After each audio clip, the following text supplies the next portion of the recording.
I want to thank Calestis for the invitation, and he gave us a challenge, so I try to address the questions that you can read on the folder. That was the purpose of this session. So, as you already saw from the previous presentations, when we're talking about geospatial technology, it's going to be a combination of GIS, GPS, and remote sensing.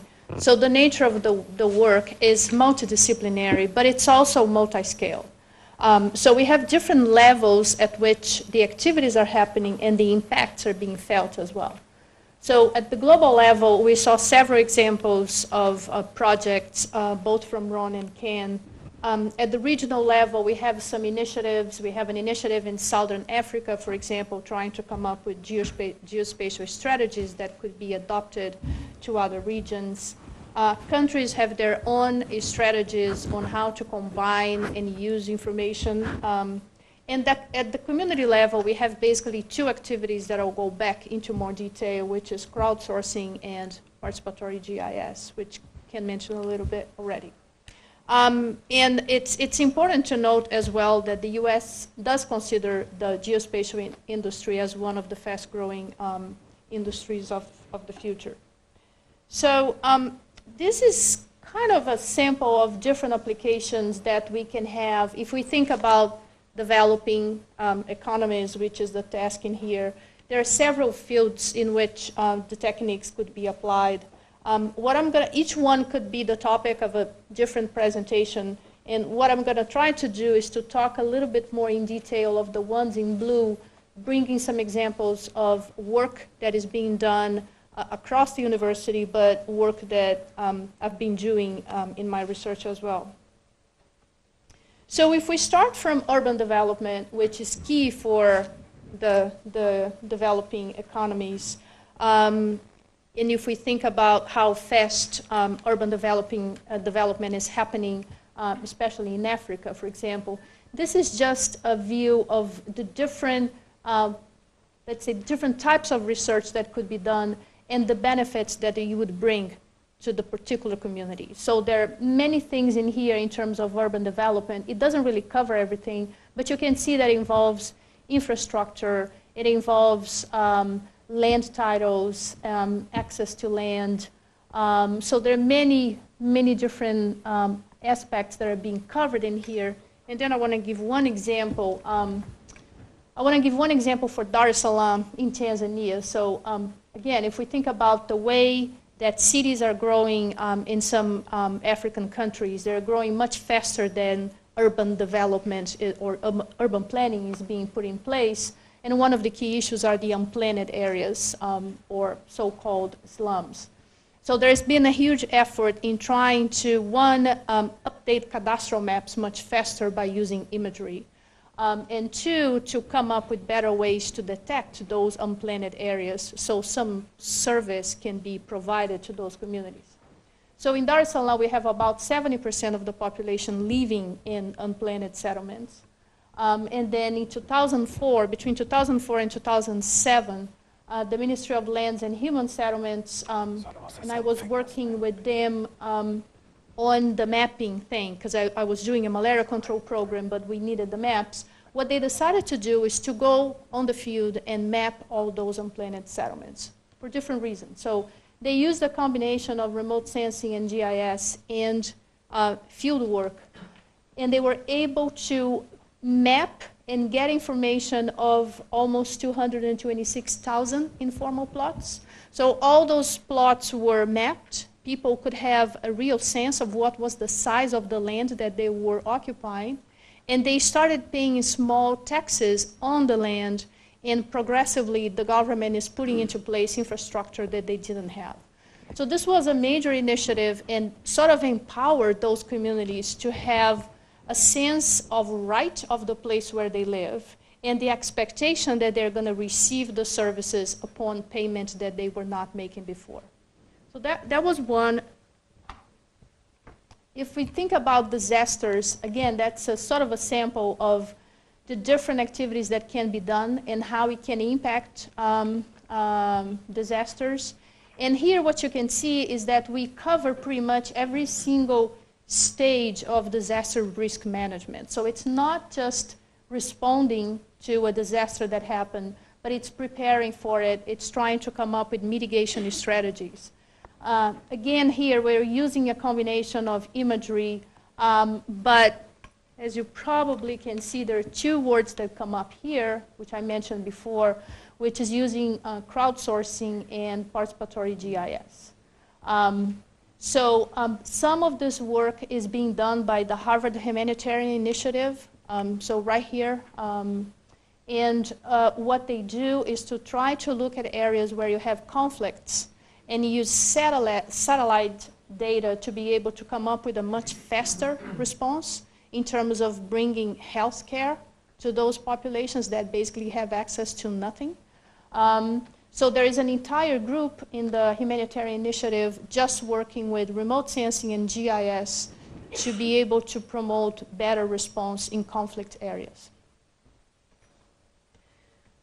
So if we think in terms of crowdsourcing, probably most of you have heard of Ushahidi. So this is basically a free source that basically gathers information from the ground.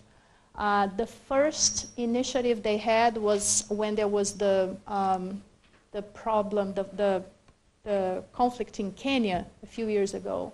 But since then, there are several different applications from Ushahidi that have been put together in Libya, and probably the most famous one was after the earthquake in Haiti. So before the earthquake, there was basically no maps, street maps, nothing for Haiti. And there were two major things that happened. One, through Ushahidi, they were able to put together very detailed maps of where events happened after the earthquake. So a building was damaged, or a street was blocked, or something like that. But they were also able to put together incredible maps for the entire city of Port-au-Prince that were not available before. And so this was basically driven by the community, so they're not experts. And the second one was there were more than 500 experts that were using all kinds of imagery that were available covering Haiti to be able to map the damage.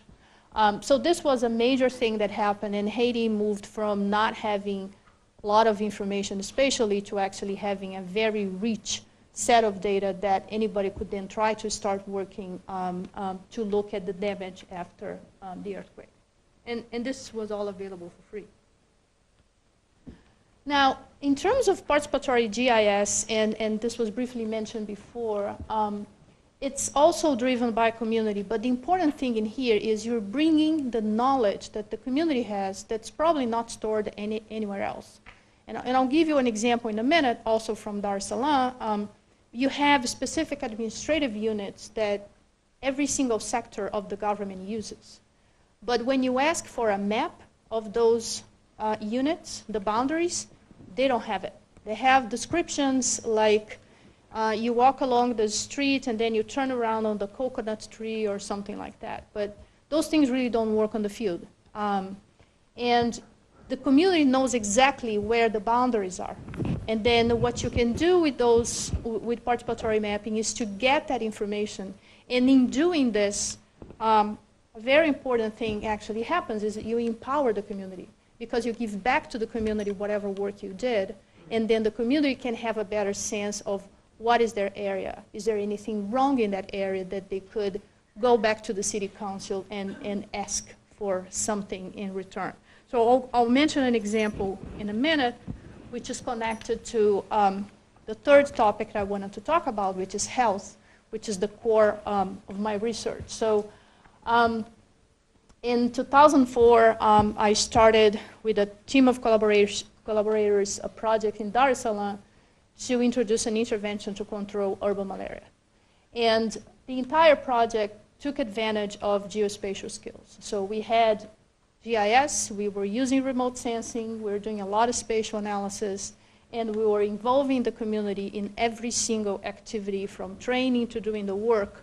So we had to do the participatory mapping because we had basically no map. So in using GPS technology, we're able to link data that we collected from people in their houses, data that we collected on the ground where the larva of the mosquito was, but also data of the adult mosquito collection that we did. So everything was connected, and then we could do all kinds of spatial analysis we want.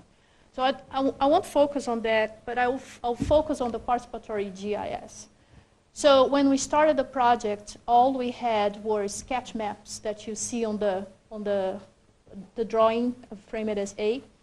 And those sketch maps were drawn by people that were walking around the streets to map every single water habitat, and they would check if there was a larva.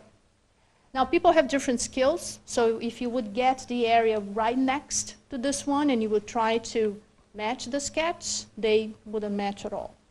And just to give you an idea, the figure B is the representation of what the sketch is supposed to show.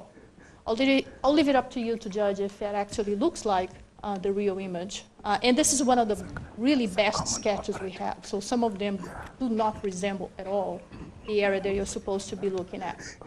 The one on the top right is just basically trying to give the image to the person that drew the sketch and ask them to draw lines to describe each one of those smaller units. And that's what they would do, which is supposed to reflect exactly what they had in the sketch map. So what we decided to do was to use the imagery, and this was an aerial photograph, so it has a resolution of half a meter, and have several meetings with the managers at a sort of a ward level, and then discuss with community leaders and basically walk around and have their knowledge to be able to draw the exact boundaries of those spatial units. And that's how the work happened. The person with the blue shirt is one of the people we trained to be able to walk around with a community leader. There is a GPS, there is the image, and there is the transparency paper on top. And we're basically drawing where you're walking and recording where you're walking, go back to the office, you digitize, and then we get the boundaries. Now, why did we go all through this work? This on the left is what we had when we started the project. So those were the divisions that we had and that the city council had for all the planning. And we moved from this to the one on the right, and you can see all the detail. Those were the smallest spatial units that everybody was using for planning, but nobody had. And then we were able to create those maps. So now we could link all the data that we were collecting with the units per se. Now, again, just to give you an idea, we end up finding out that on the areas that we were working, just taking 3 of the wards are like counties, we were working on 15, just taking 3, which were the first ones we did this work, we're basically not covering 30% of the area. Now, just to give you an idea of what that means, we wanted to do vector control. So if you're doing malaria and if you're doing vector control and you don't do a massive vector control, it's going to fail. So if you leave some areas untreated, it's probably going to fail. So 30% of the area were not being visited because they were not represented in the sketches and nobody was going there. On top of that, we realized that some people were working in areas that were huge and other people were working in areas that were really small. And we didn't know that. So we were able to better distribute the workload among the people that were doing all the mapping across the city. It wasn't extremely expensive if you think of money that you usually invest in a malaria control program. So it was about $24 per unit that we mapped. We started this with 3 wards in about a year, and we were able to map all 15 wards in 2 years. And in 2009, they scaled up to all about 60 wards in Dar es Salaam that are urban. And now every single minister and the city council, everybody has the detailed maps of the city, which means that they can do much better planning than they could do before. Now, Callisto's also asked us to talk about challenges, and I was going to include confidentiality here, but we're going to have a panel on that, so I didn't. If you think about crowdsourcing, a few of the challenges are how accurate the information is and how useful it is. Some of the information being uploaded is probably not very useful, but I still think that's okay. One of the key issues is how we're going to mobilize people to actually do the crowdsourcing. So in Haiti, there was an earthquake, but we shouldn't need an earthquake to be able to take the advantage of crowdsourcing in areas that we could use this particular method to be able to generate the information. Cost, if we're thinking about developing economies, for some of those applications, it's still an issue, especially if we're using remote sensing and we need imagery that are still not available for free. So that can be a concern.